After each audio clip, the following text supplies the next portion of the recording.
ही घटना कुणाच्याच बाबतीमध्ये घडू नये हे प्रत्येकाला वाटत असतं. आम्हाला हेही कळतं की अशा काही आर्थिक मदत करून गेलेली व्यक्ती येत नसते. परंतु त्यांचं कुटुंब देखील कुठं उघड्यावर राहू नये.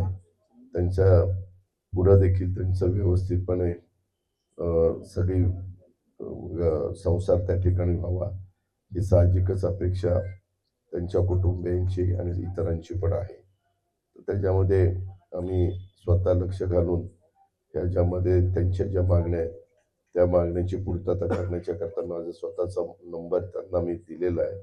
आणि स्वतः मी प्रेमनाथला सांगितलेलं आहे की प्रेमनाथ तुमचं हे सगळं 10वा 13वा ते गावी जाऊन करणार आहेत ते सगळे रीतिरिवाज एखादी दुःखद घटना घडल्यानंतर जी काही वेगवेगळ्या समाजामध्ये असते तो रीतिरिवाजाप्रमाणे सगळ्या गोष्टी झाल्यानंतर तो पुण्यातच चाकणला राहतो. त्याच्यामुळं माझं दर आठवड्याला पुण्यात जाणं येणं असतं आणि मी पण त्या दोघांचे नंबर घेतलेले आहेत. त्याच्यामुळं त्यांना पुन्हा या दुःखातनं सावरणं हे आमचं काम आहे.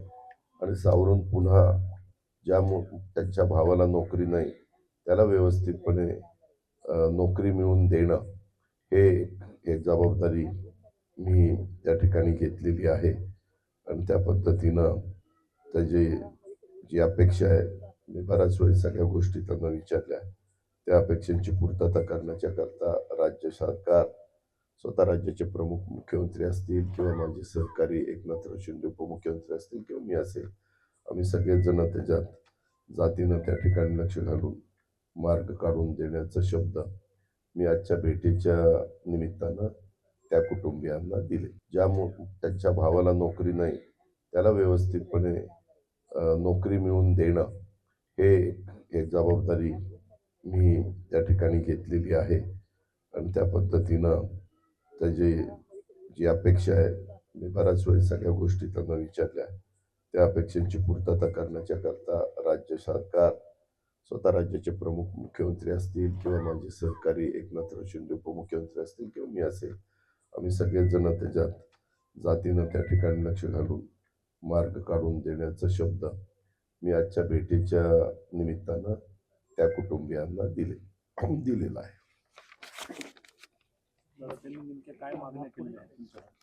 त्यांची काय झालं विजय वाकोडे यांच्याकडे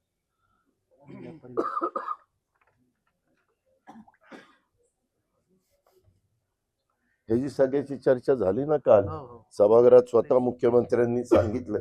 नाही मग मुख्यमंत्र्यांनी ज्या गोष्टी सांगितल्या त्या पुन्हा मी रिपीट करण्याचं काही कारण नाही. ते तर स्वतः मुख्यमंत्र्यांनी सांगितलेलं आहेच. आणि ते लोकनेते विजय वाकोडे यांच्या पण कुटुंबियांना भेट देण्याच्या करता मी तिथं जाणार. त्यावेळेस मी त्यांच्याशी चर्चा करीन. त्यांनी तुम्ही जे विचारताय त्यांनी त्याच्यामध्ये मागणी अशी केलेली आहे की मावामोंडा पोलीस स्टेशन परभणी येथील जे पोलीस कर्मचारी या चौकशीमध्ये दोषी आढळतील ज्यांच्यामुळं शहीद सोमनाथ व्यंकट सूर्यवंशींचं दुःखद निधन झालंय, हा शहीद झालाय, त्यांना निलंबित करून त्यांच्यावर खुनाचा गुन्हा दाखल करण्यात येऊन सदर प्रकरण फास्ट ट्रॅक कोर्टात चालवण्यात यावं अशा प्रकारची त्यांची मागणी आहे. ती चौकशी झाल्यानंतर वस्तुस्थिती पुढं आपल्या येईल. शहीद सोमनाथ सूर्यवंशी यांच्या कुटुंबात करता पुरुष कोणी नसल्यामुळं त्यांच्या सख्या भावास म्हणजेच अविनाश व्यंकट सूर्यवंशी याला शासकीय नोकरीमध्ये समाविष्ट करण्यात यावं. आणि तिसरी यांच्या कुटुंबियांना सरकारने जे 10 लाख रुपये दिलेले ती रक्कम त्या ठिकाणी जास्तीची वाढवून द्यावी, जास्तीचं अर्थसहाय्य करावं अशा पद्धतीने त्यांच्या 3 मागण्या.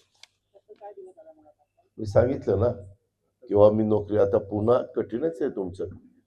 मी सांगितलं की बाबा चौकशी करण्याच्या बद्दल स्वतः आपल्या राज्यातलं सर्वोच्च सभागृह जिथं कायदे मंडळ म्हणून ओळखलं जातं तिथं राज्याच्या 13 कोटी जनतेचे मुख्यमंत्री देवेंद्र फडणवीस साहेबांनी पूर्णपणे सगळ्या गोष्टी सांगितलेल्या आहेत त्या आपण ऐकलेल्या आहेत. फक्त त्याच्यामध्ये इथं आल्यानंतर त्यांचा भाऊ अविनाश व्यंकट सूर्यवंशी जो MSc BEd झालेला आहे, चांगला शिकलेला आहे, त्याला नोकरीच्या संदर्भामध्ये शासकीय नोकरी मिळावी, म्हणजे कुठल्याही ग्रँटेबल मध्ये नोकरी मिळाली म्हणजे ते शासकीय मिळाल्यासारखंच आहे, कुठली जरी संस्था शिक्षण संस्था असली तरी. आणि आर्थिक मदत जी 10 लाख केलेली आहे ती अजून वाढवून द्यावी अशी त्यांनी मागणी केली. दादा, तुम्ही एंडोर्समेंट केलेली आहे त्या निवेदनावरती, आर्थिक मदत कधी मिळणार एक आहे? मिनिट, मी एंडोर्समेंट केलेली आहे, त्यांचे नंबर घेतलेले आहेत. त्या दोघांचे नंबर मी अविनाशचा घेतलेला आहे, प्रेमनाथचा घेतलेला आहे, कारण तिथं गेल्यानंतर मला त्यांच्याशी संपर्क साधणं किंवा माझा नंबर त्यांना व्हॉट्सअप दिलेला आहे, आम्ही एकमेकाशी संपर्क साधणं सोयीचं होईल. कारण बऱ्याचदा एखादी घटना ताजी असते तेव्हा सगळं त्याचा प्रत्येक जण म्हणतं आम्ही मदत करू मदत करू, आणि जशी जशी घटना त्याला उशीर व्हायला लागतो किंवा जुनी होती त्यावेळेस प्रत्येक जण त्या गोष्टी विसरून जातो. तसं होता कामा नये म्हणून मी त्या पद्धतीनं माझी नोंद करून घेतली.